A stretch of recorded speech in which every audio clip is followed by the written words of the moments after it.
You would think that after all of this time of like going in blind to things that I would be better at it. It's an art form and a science.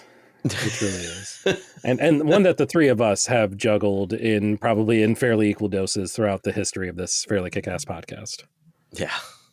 To varying degrees of effectiveness as well.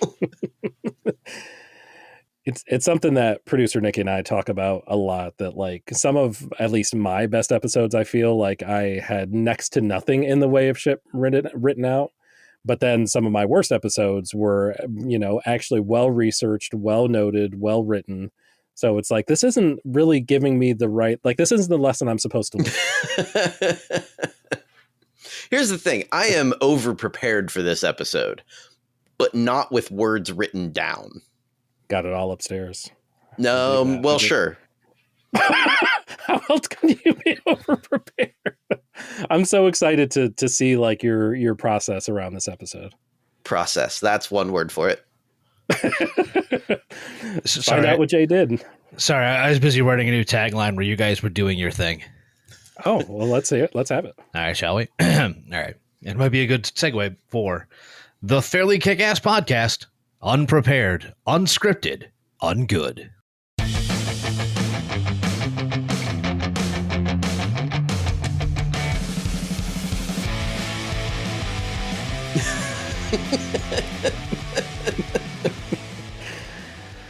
Yeah, that one is absolutely becoming a something.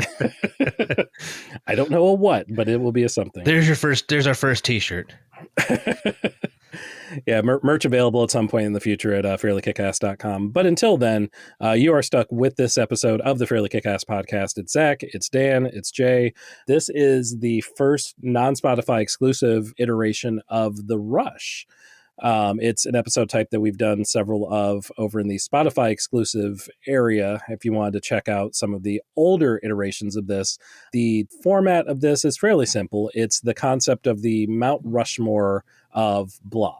Your top four, whatever the topic is. We have our own that we've prepared ahead of time. And the goal for us is to come to an agreement, one of the maybe the only collaborative episode of this podcast between the three of us, where we have to come up with a Fairly KickAss approved Mount Rushmore of the topic that we all feel good-ish about. Yeah. My issue with the one that we're about to do is that it is not a genre that I have a lot of passion for. And therefore, I can pretty much guarantee that at least 3 of the 4 songs that I've got on my Mount Rushmore are not going to make the final cut. You know, it gets surprising for me, at least. Like, there have been several that like, this isn't getting through. This is just, it's a bit essentially. And it ends up getting onto the final cut. So you might be surprised, my friend. I would be very surprised. I would be surprised if we have anything on the same list, to be honest with you. Interesting. You know, I was going to say, because there's so much that goes into this that's A, makes this term divisive, and B, there's more overlap in a lot of genres. But I also realize that we haven't actually introduced what we're doing. We haven't. I was going to say that. Minor details, guys. Minor details. Our rush today is emo songs. And when I told producer Nikki that this was the topic, she said, what other qualifiers are there? What are your other parameters? And I said, there are none. And she looked at me and I said, oh shit, we might have fucked up. Oh, we definitely did. Oh, we fucked up. a genre or a subgenre, depending on how you want to classify it, that is still very much in effect today. And at least according to Wikipedia, goes back all the way to 1966. If you believe that, because I don't know that I do. What does Wikipedia claim is the first emo act? I'm not going to say it just because I don't want to spoil something that might be on a list. We'll talk about it afterwards, but I was very flabbergasted at that specific categorization. Yeah, at best, I think 89, 88 maybe. Yeah.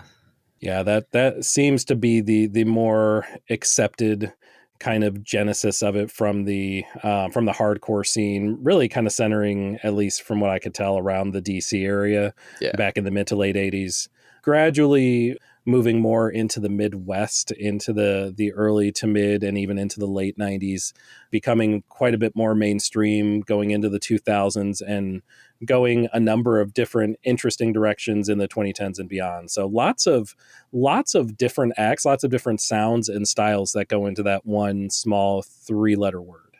Yeah. But we're going to dissect them all in our own special way. So I'm excited to see what y'all end up going with, which directions you go, and if there is any overlap. There may not be.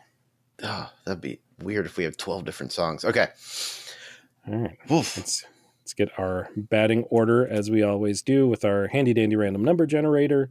And we are going to start with Dan this time around, followed by me. This is exactly the same order as the last time. Yeah. Weird. I randomed it again. Google does what Google wants. So Dan, then Zach, then Jay, in a round, we give our songs, we give our justification, and then at the very end, we go back and deliberate and vote and come up with the show Mount Rushmore. So Dan, without further ado, take it away with your first choice. Yeah, okay. So my first suggestion may be, I'm going to start off good. The first suggestion may be the complete opposite of what many would think of as an emo track, really, if you've got to put those stereotypes in your head. However, it did help one of the originators of emo pop break through to the mainstream and really opened up the genre to a ton of bands that came afterwards. It hit number 1 on the alternative chart, number 5 on the Billboard Hot 100, and made Jimmy Eat World a household name. It's The Middle.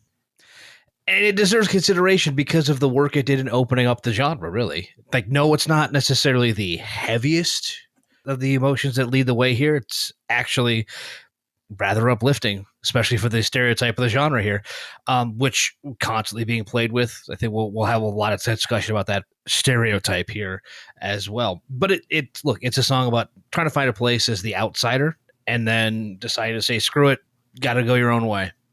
A narrative that plays out in the video that also took over TRL for a number of months in 01 and 02.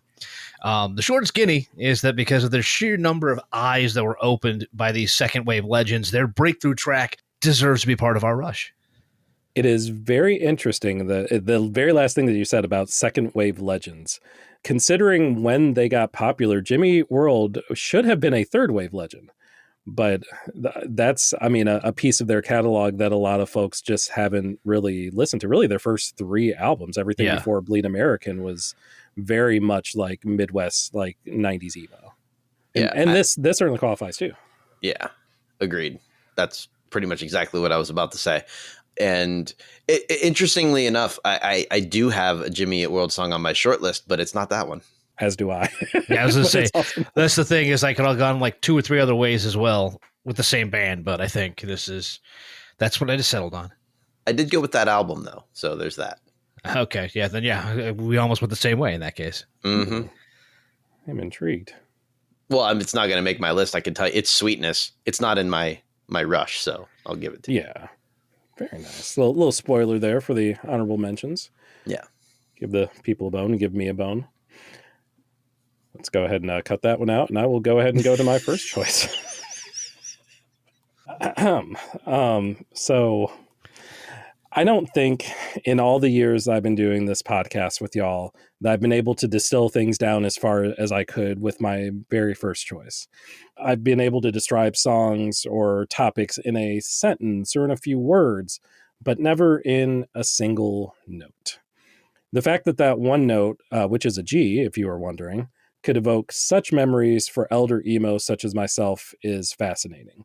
And I don't know, I think we're going to be able to put this in post. I couldn't rig it up in Zencaster, unfortunately. So you guys are just going to have to hear a piano played high-ish G note in your head as you then hear all of the other notes that lead into the intro of the anthem, Welcome to the Black Parade by My Chemical Romance. It is loud, it is epic, and it is more outwardly hopeful than most emo songs, while still hiding a very appropriately emo sadness just below the marching band uniforms. But Welcome to the Black Parade might as well at this point be emo royalty. Yeah, and it is for that reason that I didn't put it on my list. But I did add a My Chemical Romance tune at number 14 on my list. Nice. Which was I'm Not Okay, I Promise. What a good jam. You starting to see where I'm over prepared for this? I like it, dude. I like this version. This I was is gonna say good. you actually numbered your I did. Your honorable mentions. I did. By the way, Yeah. Sweetness came in at number 5, so it just missed the Rush. Very close. Well, you mentioned number 5. What did hit your rush? What's your first track? Okay, so my first track, and none of these are going to make the final cut. I'm convinced of it. I also don't have anything written, so I'm just going to kind of wing this. You know how there are some distinct and iconic voices in emo, and there are very few voices that are as recognizable instantly as Connor Oberst and Bright Eyes. And there are so many fantastic Bright Eyes songs that would have made this list. So I chose none of them and went with his other band, Desaparecidos, which came after. And the song Man and Wife, the latter, Damaged Goods from Read Music, Speak Spanish in 2002. It has all of the cool vocal things that you'd get from a Bright Eyes record, but all of the cool punk things that may as well have come from an Anti-Flag record. It is fast. It is boisterous. It is the lyrics are blistering.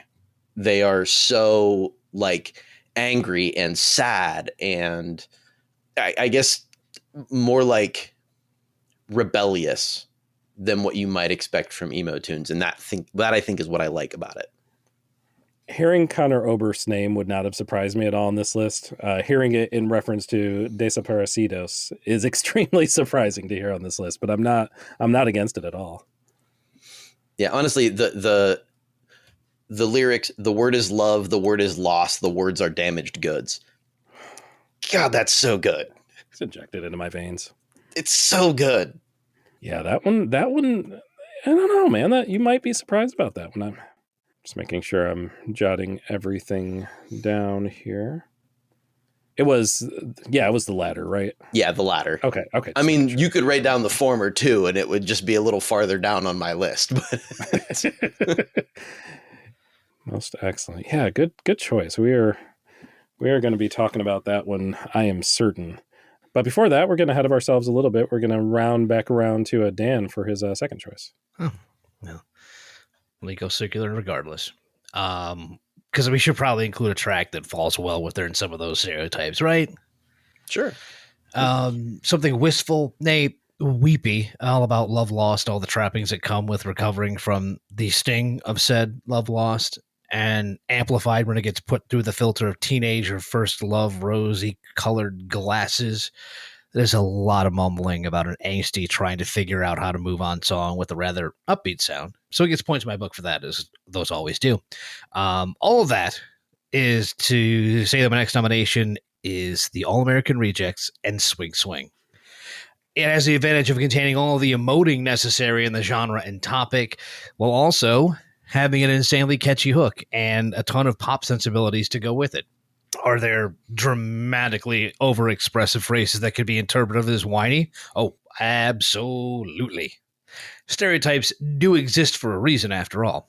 But does it follow some of the most basic rules of pop? Also sure. It does all the things in all the ways that make it a standout and memorable entry into the genre, while gaining that band enough attention, they were able to pick up even bigger mainstream hits with their follow-up record that was more like pop rock than emo, really.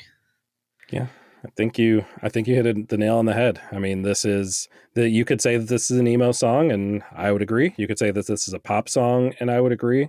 The lines are so blurry with some genres. And I think emo is, certainly at the very top of that blurry list, that there's so much that intersects with it. And that was one of the issues I think we were always going to have, is to try to figure out exactly how many Venn diagrams were going to be sitting on top of each other when we really, like, how much of this is punk, how much of this is pop, how much of this is post-hardcore, how much of this is hardcore, how much, like, there's just stuff upon stuff upon stuff and things. Things and stuff. Oh my God. This list, I think, more than any of the other ones we've done, is so wide open, which makes it fun. I'll tell you what else is fun. I don't know that's actually fun. I don't know that any of these songs are fun by definition. Well, the question is the like descriptor itself supposed to be fun? No, it is most certainly not. Yeah. We are not looking for a good time when we listen to emo music. No, you put this on when you want to wallow in this self-pity kind of thing. And I think we got that with my number 2, for sure. I was hoping I was giving you something to work with there. Yeah. It took a minute, but we got there. We got back to 1999 specifically, which, considering the confluence of different musical trends, both coming and going in that one year, like 1999 might as well have been a decade of music. You had boy bands, you had ex-Disney pop princesses, you had new metal, you had the transition between, for our purposes, the second wave and the third wave of emo in 99 to, let's say, 2001. You also had a little bit of Monica in your lives, but that's a different podcast altogether. If we are looking specifically throughout that second wave, there were so many great acts that unfortunately mostly never saw the light of day. One such band was the very short-lived Cap'n Jazz, which I believe only put out one full-length album, if memory serves. I believe you're right. That one founded by brothers Tim and Mike Kinsella, the latter of which going on to form similarly short-lived American Football, who did in fact have one release, because I wrote it down in my notes, in 1999, and then a rebirth with 2 albums in 2016 and 2018. For this one, we are talking about that 1999 self-titled release, in the sense that all of their releases were self-titled. Think kind of like Weezer or kind of like Peter Gabriel. So let's say it's from their debut album. The song is Never Meant. Even if you've never heard of this band, when you listen to this track, you will think, oh, yeah, this is emo. This is pure emo. From the lyrics to the instrumentals that make it seem 20 minutes long when it only clocks in at 4:28, it is perfect in every sense of the word. To give you an example of one of those lyrics, not to be overly dramatic, I just think it's best because you can't miss what you forget. Now, you heard how quickly I said that lyric, and it's a great lyric, don't get me wrong. That lyric takes 30 seconds to deliver in the song, and it's absolutely glorious for the entire time that it gets drug out. A 30-second version of "You miss 100% of the shots you don't take"? Michael Scott himself would be proud. I want to have comments. I never got into American football. I know that a lot of people really dug that record. And I never saw it. It is on that list of quintessential emo, though. You are right about that. Yeah, I know we've talked before about kind of like our different emo tastes, and I think yours kind of trended both a little bit and a lot bit earlier than 99. You'd be surprised. I mean, the first choice I gave you is 2002, so That's true. I might be eating those words. Yeah, I think you're going to be a little surprised.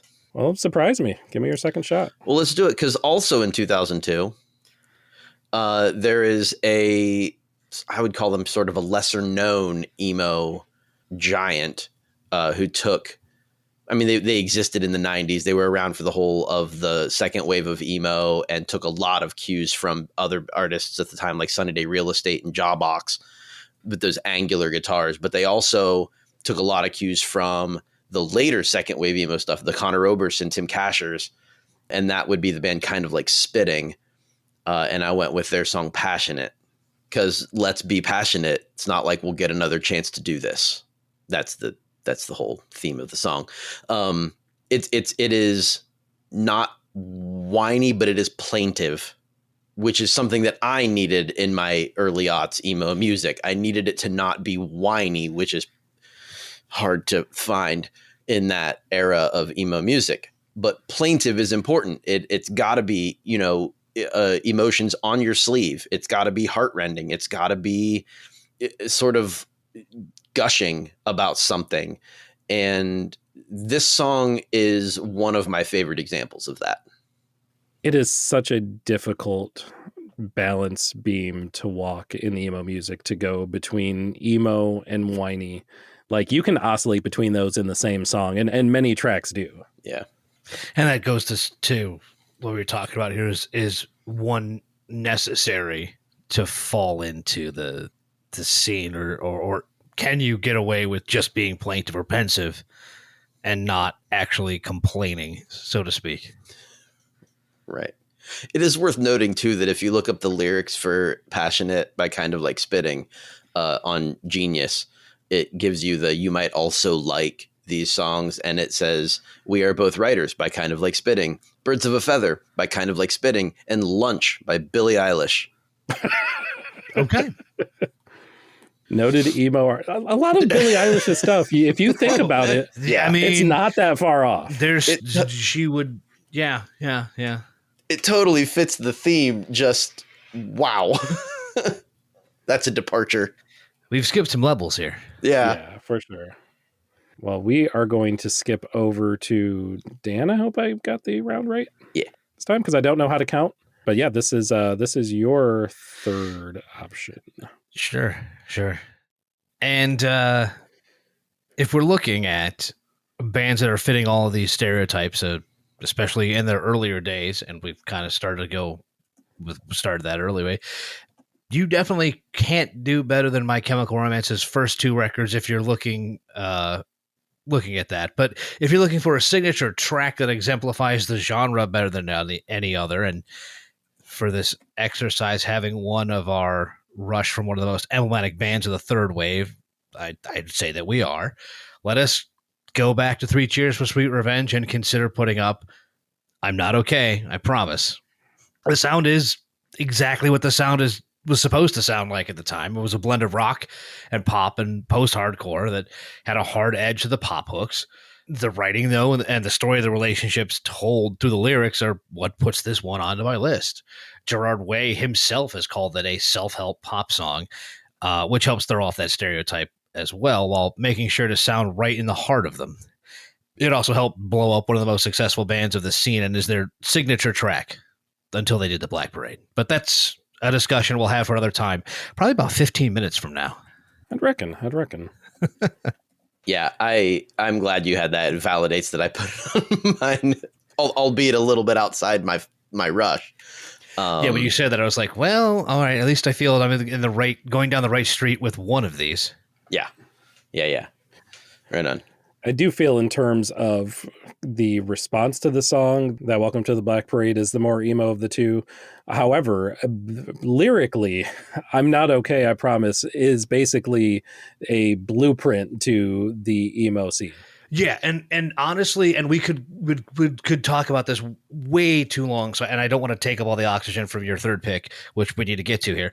But the reason I had a problem going and including the entire Welcome to the Black Parade record, not that it wasn't emo, not that it didn't fit the whole things, but I think it was something like it was bigger than just an emo record, obviously, because there's a grand story. It is a grand concept album being told front to back. And I think, I don't know how else to put it, but because it was bigger than emo, like for whatever reason, and again, I'm working on the stereotype here, but the emo stereotype of emotions always had something to do with affairs of the heart, one way or the other. Those seem to be the bread and butter of the genre. To one extreme or the other whatsoever. That record was so much bigger. I mean, it's an entire record on dealing with loss and grief and death, and trying to compartmentalize the onset of all of those. So it seemed like it smarted its way out of the genre, for lack of a better term, or lack of a better phrase there. I didn't see it that way until you said that, but I think that's such a good description of that album. I will send you a link when we get done here that'll help with all of this. I'm excited to read that, and I'm excited to get the the Black Braid album out of my mind before I start sobbing on the show, because holy shit, right. it is heavy, and it jumps in to the heaviness. Oh, you say it's heavy from all throughout. Oh yeah. Mm-hmm. I don't know if that was your intent, but I think you've talked me out of my MCR pick in lieu of your MCR pick for this list. That wasn't my intent, honestly. No, but I do. I'm grateful that it happened, because I preferred that song. Although we're going to get a lot of backlash from the listeners on that one, because I do think, like you said, like that opening G is the iconic like symbol of emo. Right. That's the worst part. Like that G. Yeah. To emo kids. But it's the same generation, just to a different thing. As soon as those first 7 notes from Michelle Branch's hand start playing. Yeah. Mm-hmm. Just same time period, just as iconic. Yeah, it's going to be a discussion we're going to have, like emo as definition or emo as meant as stated by the people, because that's really this up, and they're going to be the same starting notes, aren't they?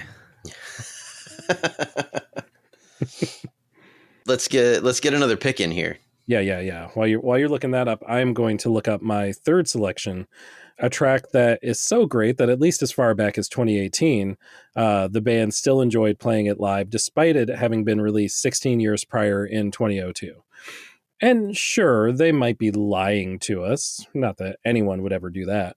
But I choose to believe it when Adam Lazzara of Taking Back Sunday talks about not needing to practice Cute Without the E cut from the team in rehearsal due to the muscle memory developed from the years and years and years of playing it. You can find more from that article in Louder Magazine. I wish I remember where I got to it from, so maybe just Google Louder Magazine, Adam Lazzara. But as stated in the title, the song cuts. It's a sharp, shrill knife, kind of like that electric vibrating dealio that Shinji Ikari's giant mech used in Neon Genesis Evangelion, which is a not-so-subtle nod to the overlap, at least for me, of emo music and anime. I don't know if I'm the only one who kind of went down both of those paths, but hopefully a lot of elder emos and elder millennials are in that same ilk. It's also a good segue into the overlap between Lazzara and John Nolan's vocals in the song. The sort of call and response, or let's call it cut and response just to keep that theme going, is perfect.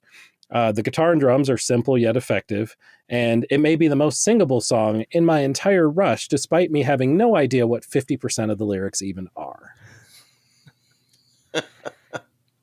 Well, you got me beat, because I don't remember that particular song. It's one of those, because there were so many songs in like the early 2000s where the name never ended up in the lyrics, so I would bet dollars to donuts you've heard it.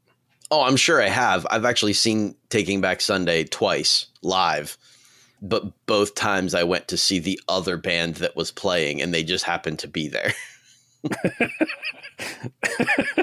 Isn't that kind of how it works for a lot of bands, though? Just like, yeah. Sometimes it's cool when you discover one, and sometimes you're like, well, I can't.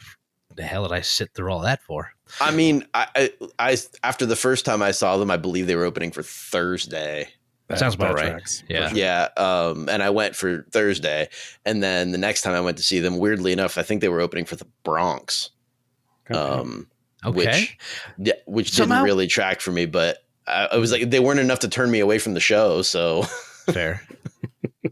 My only follow up, besides figuring out the piano note mystery, was that I have that on my honorable mentions list, but Make Damn Sure is always the Taking Back Sunday song that sticks in my head more so.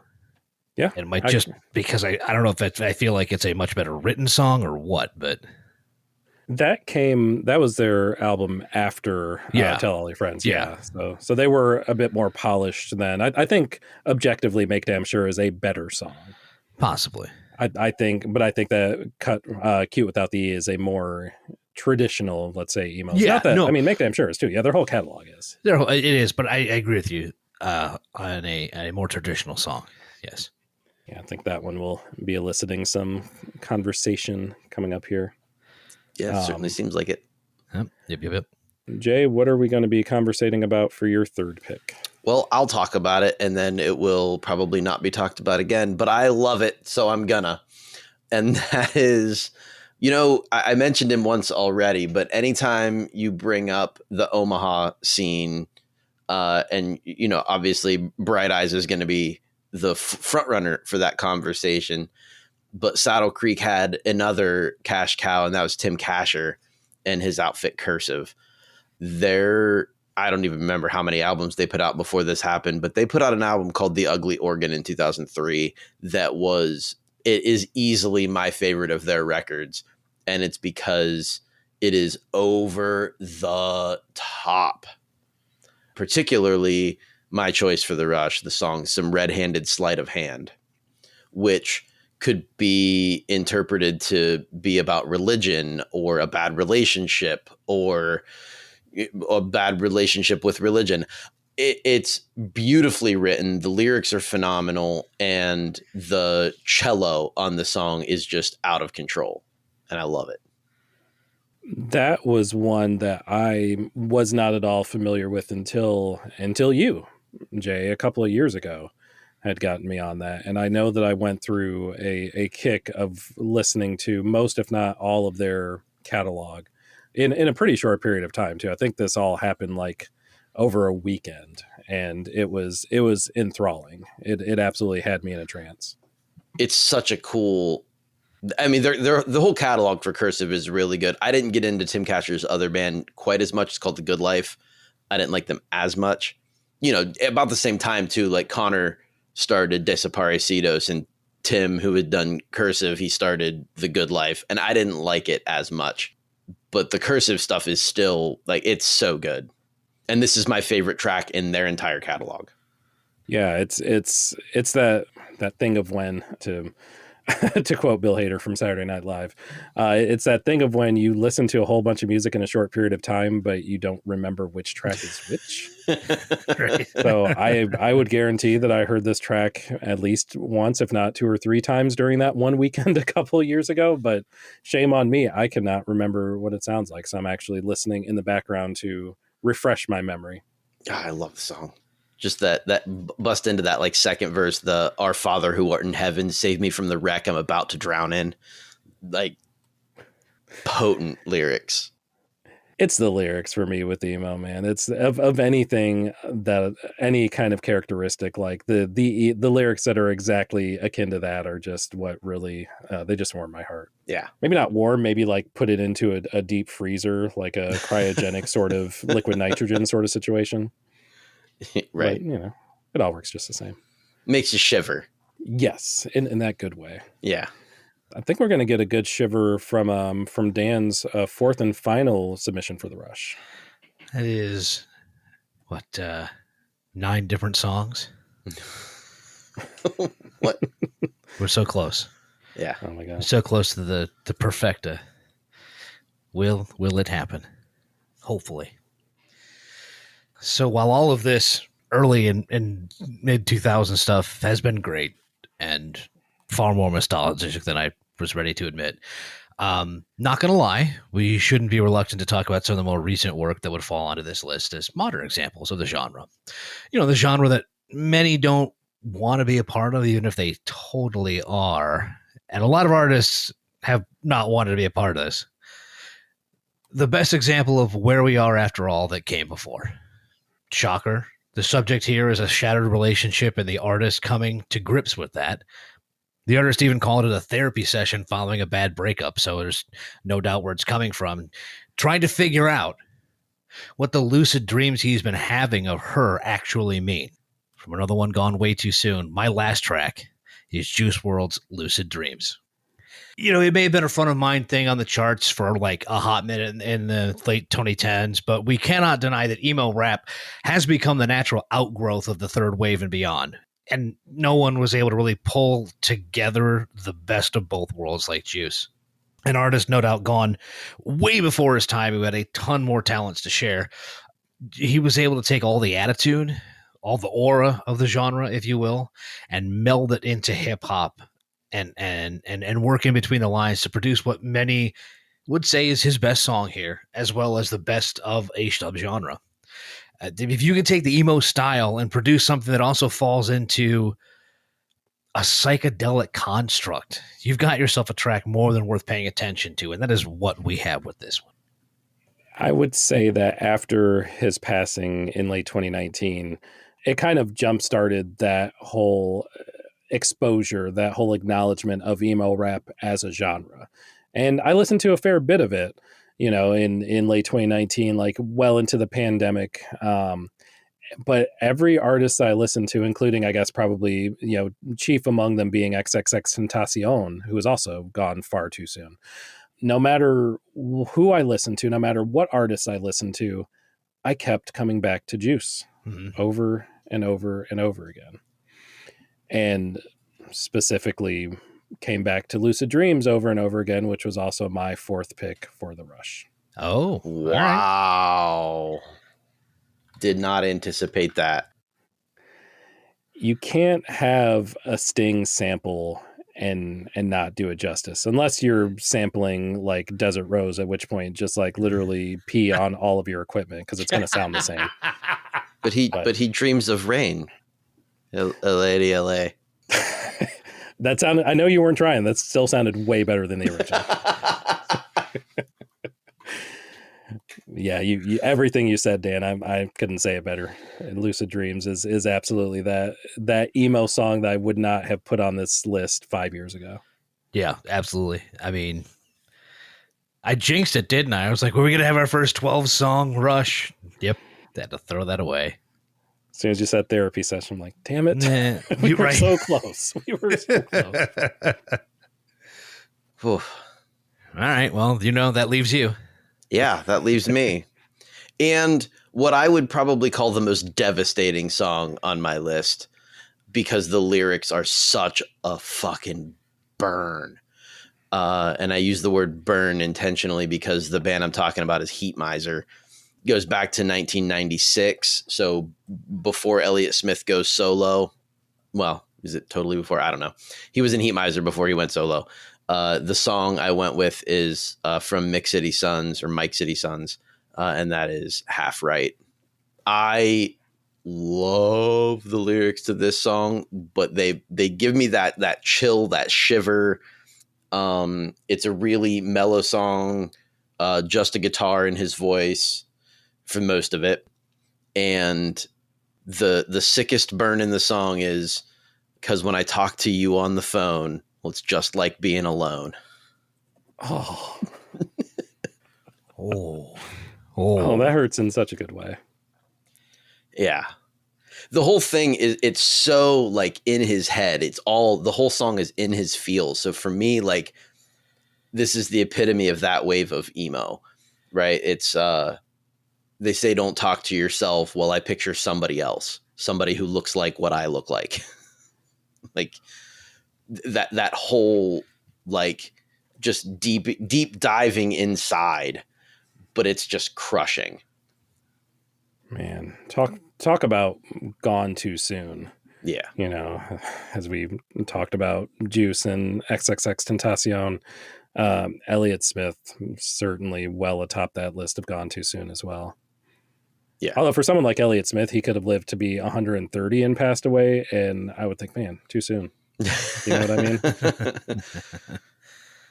It is one of those things, though, like listening to his songs and listening to his lyrics and his output. If he lived to 130, you'd be like, how? That's also true. That's also very, very true. Oh my gosh. I think in the same conversation that we were talking about Cursive, you certainly had mentioned Heat Miser as well, which was one that I didn't get a chance to get around to as much, unfortunately. It sounds like I missed an absolute dandy, though. Yeah, you'll go back to, especially the song I picked, that whole album, actually, Mike City Sons. But there's a bunch of other stuff in the catalog, especially if you like Elliott Smith, because it's Elliott Smith. Yeah, I'm listening to it now. Like, it's so, I'm going to say this, and it's not bad or derisive at all, but the song is so lazy. in its delivery. And it's more stylistically lazy, not like Elliot's not putting in the work or anything ridiculous like that. Right. But yeah, I can absolutely see lyrically how this would be just a gut punch. Which was my focus for this whole thing. It absolutely is a tenet of emo music to, Yeah. you know, just like we said before, we're not doing this to have a good time. We're not dancing to most emo music. Maybe there are some like Hawthorne Heights tunes that are danceable, but that might be it. So I'm at a loss right now. I was trying to remember what everybody said. I am missing, Dan, your second one. I can't remember what you said. That was Swing. Yeah. Okay. I guess before we can get to the real good arguing, because we've got to somehow knock this whole thing down, you want to go through some of the things that just missed the cut? Would have been your honorable mentions list. Yeah, let me power through mine real quick here. I had some that were more third wavy, that were maybe not the monoliths of emo music, but ones that I at least personally really loved, being Hands Down by Dashboard Confessional, Understanding in a Car Crash by Thursday, as you mentioned, Jay. Great album, great track. Ohio is for Lovers by Hawthorne Heights. You don't even like them. I like that song. Okay. And Nicky FM. Those were their two songs. I mean, what do you want? That's pretty much it. A band that I followed really, really closely, like back in the early to mid 2000s, the Spill Canvas. Really, any of their tracks I could put on this list, but specifically their most popular, which is called Staple Gunned. And then a couple of earlier emo acts as well in Sunny Day Real Estate and their song In Circles, and Texas Is the Reason and their track Back and to the Left. Am I missing one? Oh, I am missing one. Constantine by Something Corporate. How could I miss Constantine? You could have left that one off. I'd have been okay with it. Hey, they rep Jimmy Eat World. They know what's up. Uh-huh. Jay, what about your honorable mentions? My honorable mentions. Well, I already mentioned, I have them in order. I came up with 15 songs. And so I've mentioned Sweetness by Jimmy Eat World. I had that followed by Jawbox and the song Savory. I did put Bright Eyes in my honorable mentions with The Calendar Hung Itself off of Fevers and Mirrors. I also had In Circles by Sunny Day Real Estate on my list. My number 9 is Sensefield and Fun Never Ends, because the fun never ends till you bury a friend. God. It's so devastating. It's a great song. Followed it up with a little bit of a sidestep into like folk emo, and that is with Haley Bonner, and the song is called The Razor That Wins. Jesus. Just these titles are killing me. No joke. I also have, Pedro the Lion and Penetration. I did not include any at the drive-in, but I did go with Sparta and Light Burns Clear. My number 13 is the Postal Service and Such Great Heights.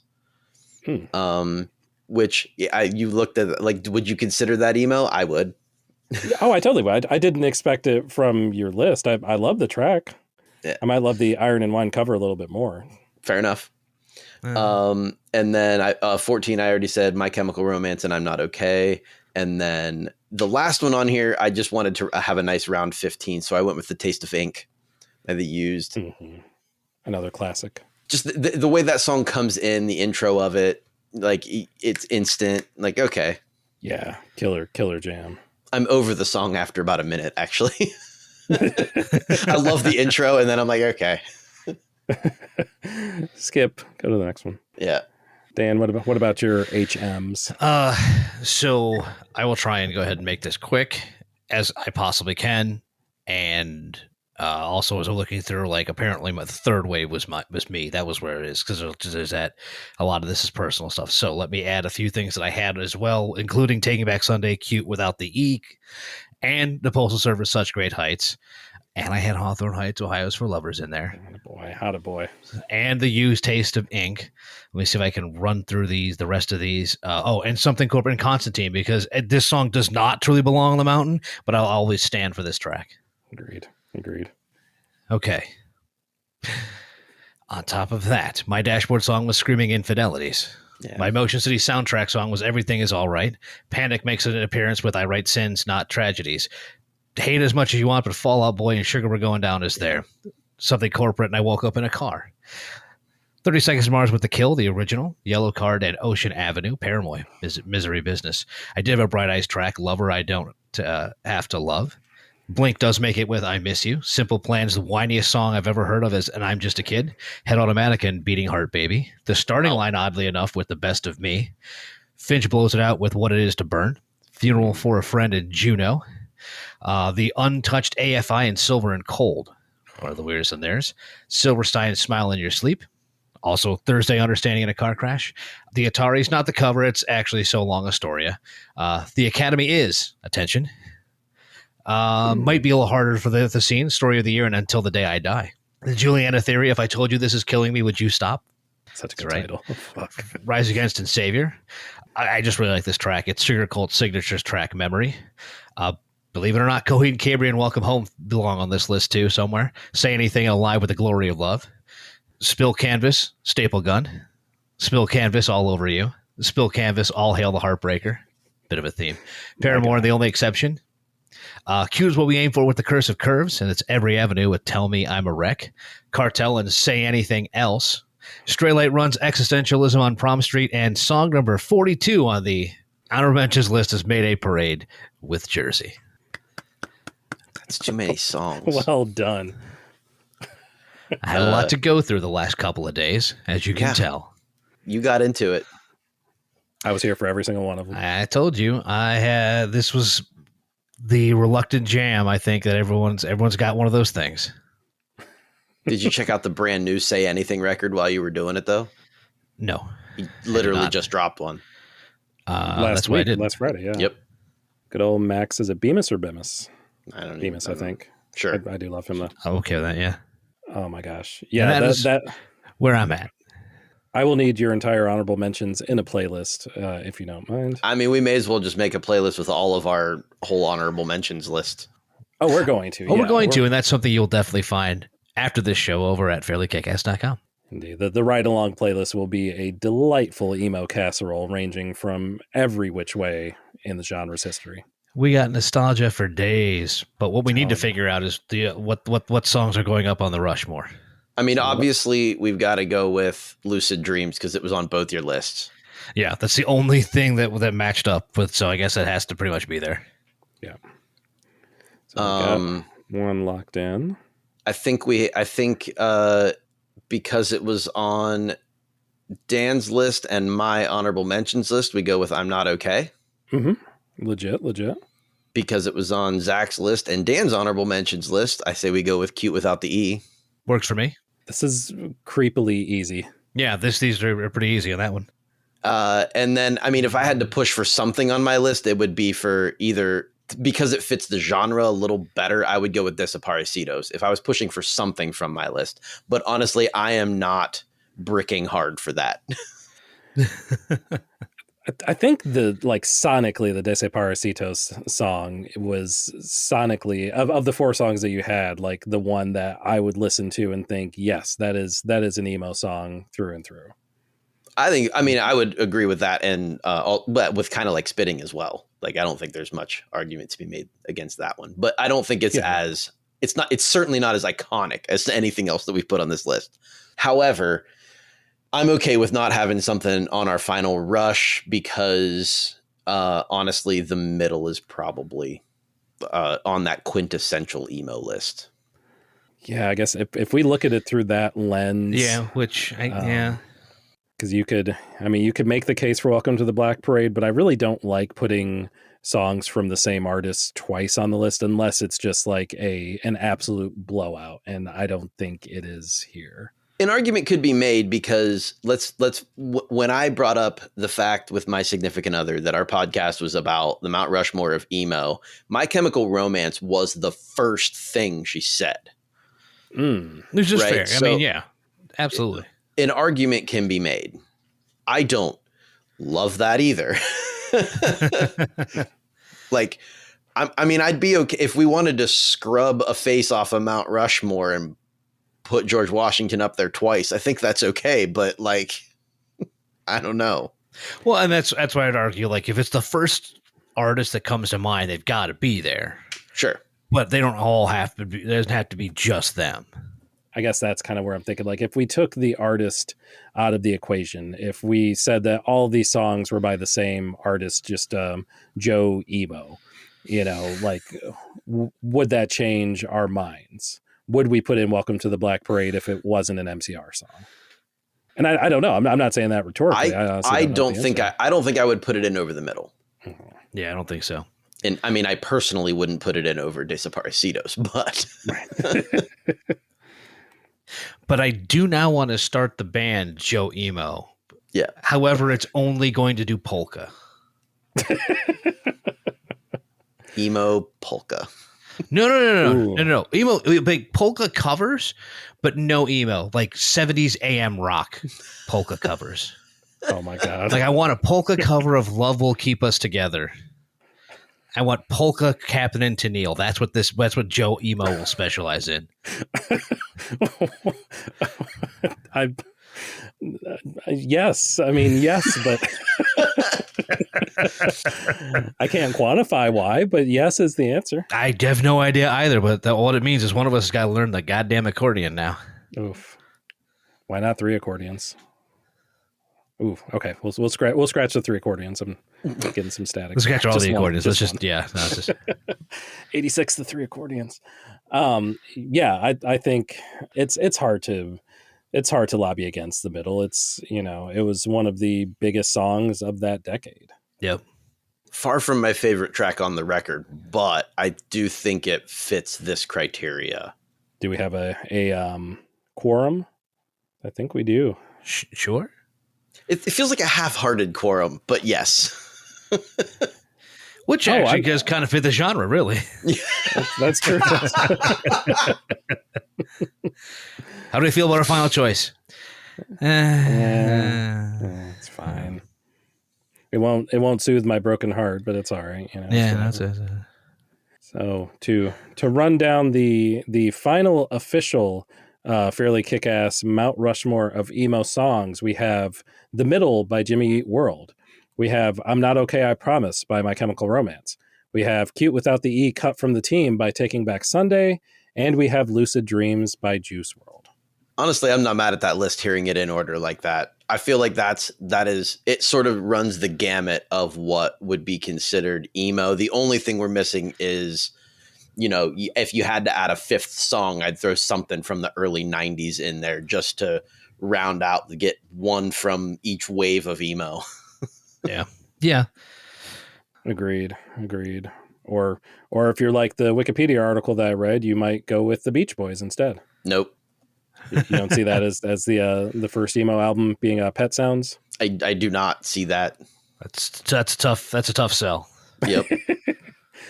I almost did put "God Only Knows" just purely as a troll, but I couldn't bring myself to do it because it's not the right answer. No, that's straight up a pop song. There's 100%. 100%. It is an emotional pop song. But fix your shit, Wikipedia. Beach Boys, not emo. No. The bands and songs we mentioned, very much emo. We got this answer right. But yeah. I imagine that there's plenty of people who'd like to have a go with us over our choices. And Zach, how do they do that? Oh, so many ways, dude. So many ways. You can get at us in all the major social media things. What are they called? Platforms? Social medias? I don't know. The media is social. At Fairly Kick-Ass on Twitter, at Fairly Kick-Ass on Instagram, at Fairly Kick-Ass on TikTok. I think we might have a Threads account. I have to confirm that with producer Nikki, who will also cut this if I'm wrong. So if you don't hear this, then you won't be able to react to it because you're not hearing it. fairlykickass@gmail.com if you'd like to email any of the three of us. fairlykickass.com, very important, as the source of the ride-along playlist on Spotify for all the songs we talked about, our Rush songs, our honorable mentions. It is going to be, like I mentioned, an emo casserole. You are not going to want to miss it. Stay tuned for all of the upcoming episodes of this here podcast, wherever you get your podcast from. Like and subscribe or whatever you do to get notifications of all of our new episodes. Follow us on the social medias as we will post about new episodes there. And if you'd like to look at our previous catalog, it is Spotify exclusive for the moment, but you can hop over to Spotify, just search for Fairly Kick-Ass. You'll find all of our content from late 2020 up through April of 2024, because I don't know how calendars work. And I just said a lot of words, and I don't know if even half of them were correct. So, y'all say something because I'm incapable. I think they were right, except for the ones that weren't. I feel good about that. They were all right, except for all the ones that were wrong. I've done worse. I'll take it. And any last words before we put a bow on this Mount Rushmore? I'm going to go listen to some Jawbox. Hell yeah. I'm going to go black my eyes.